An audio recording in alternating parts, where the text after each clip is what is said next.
No, you can hear me now. Yeah. All right.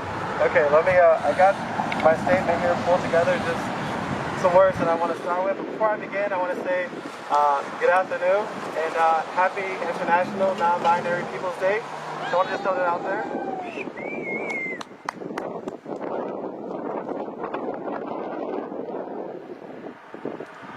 Now, before I begin, I want to acknowledge Stand Up for Social Justice. Not in our town, the YWCA of Bloomington Normal, the Unitarian Universalist Church of Bloomington Normal, the New Covenant Community, and the ACLU of Central IL for making this event possible. And I want to thank all of you guys, all of you, for showing up here today as well. Let's try to give them a round of applause, please. Woo! Man, I'm kind of nervous. I don't know why. I'm kind of used to this. So as you all might have seen or heard of me, but under a different alias, Dusty Lion. Under that alias, I choose to opt for visibility, transparency, and vulnerability with my HIV status. I choose to be the man who breaks fear, stigma, and shame in a destructive cycle it has on people living with HIV or AIDS, with one conversation at a time on my YouTube channel, Hopeful and Victory Talks, aka HIV Talks. My journey being positive is still going and it is still growing. And it's all because I am fortunate and thankful to have access to proper resources that keep my viral status undetectable.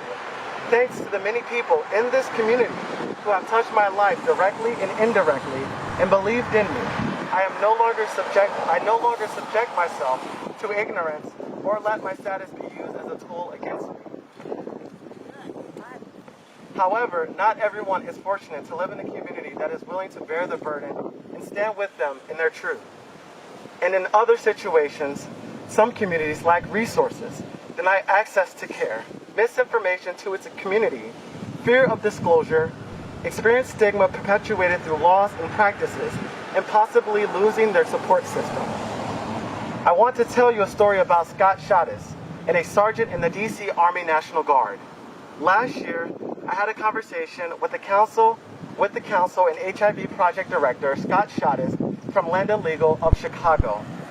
Now, Land Legal is an organization dedicated to attaining full recognition of civil rights of lesbians, gay men, bisexual, transgender people, and everyone living with HIV through impact litigation, education, and public policy work.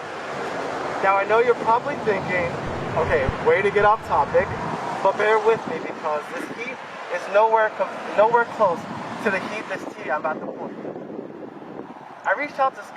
Last year I reached out to Scott to film a two-part episode about HIV criminalization.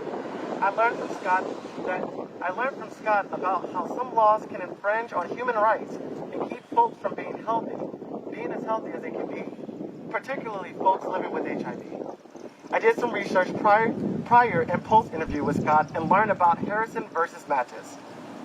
Harrison versus Mathis occurred in May 2018. Scott and a partner agency filed a lawsuit on the behalf of a sergeant in the DC Army National Guard who was denied the opportunity to serve as an officer and face possible discharge from the United States Armed Services because he was living with HIV. The lawsuit challenges the Pentagon's current policy preventing enlistment, deployment, or commissioning as an officer if a person is living with HIV. That ain't right. That's not right. It likely would affect implementation of the new deploy or get out policy unveiled by the Trump administration some time ago. Scott sued the Department of Defense, challenging its discriminatory personnel policies that prevented people living with HIV from enlisting, deploying, or serving as an officer in the United States. The Secretary of State's motion was dismissed. How amazing is that?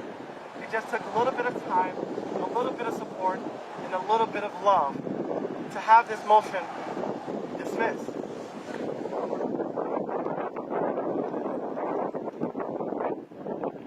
That sergeant recognized his fundamental principles of freedom, equality of opportunity, and human dignity were violated with invidious discrimination in all of its forms, and he chose to stand up against that treatment. He did not do this alone. Like I said, it took years, but he won. Since the passing of George Floyd, many others, humans and organizations of all kinds are choosing to stand up against racism. Because racism affects health, housing, education, employment, generations, livelihood, and so much more. The American Public Health Association stated racism attacks people's physical and mental health, and all the effects of racism is shown through data and lived experiences throughout history. History seems to favor us, as it and God are giving us a chance to make the world a better place for every human. Just like Scott, Linda Legal, and that sergeant, we as a nation, we as a community, we as a family,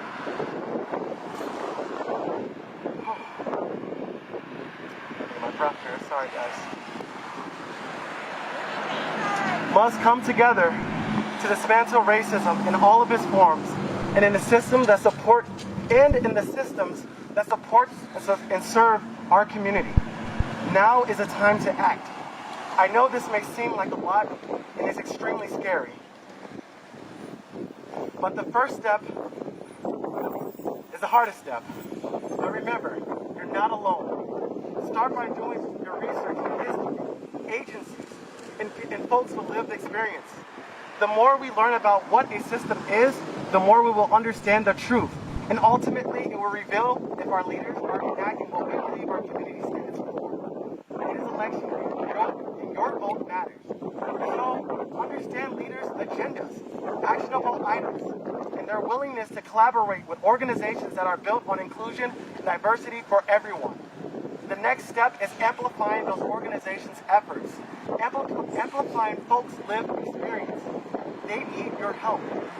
As described by the Illinois Public Health Association, eliminating policies and practices that facilitate disproportionate violence against specific populations, including laws and criminalizing these populations, institute robust law enforcement accountability measures, increase promoting economic, racial, and economic equity to address social determinants of health, implement community-based alternatives to addressing harms and preventing trauma, and work with public health officials to comprehensively document law enforcement contact violence and injuries are all great ways our leaders can stand up for. I implore you to join in the chorus for justice and ring the alarm to all Americans. Racism is a long-standing systemic structure in this country that must be dismantled through brutally honest conversation, policy changes, and practices. It is time to hold our leadership accountable, both at the state and federal level, to take action and make systemic changes to help stop senseless violence against unarmed citizens and reinvest these forgotten communities. And if you have some time today after this, I ask that you support my campaign on GoFundMe under the name Dion McNeil. Thank you all and have a blessed day. And remember, dismantling stigma starts with one conversation at a time. Thank you.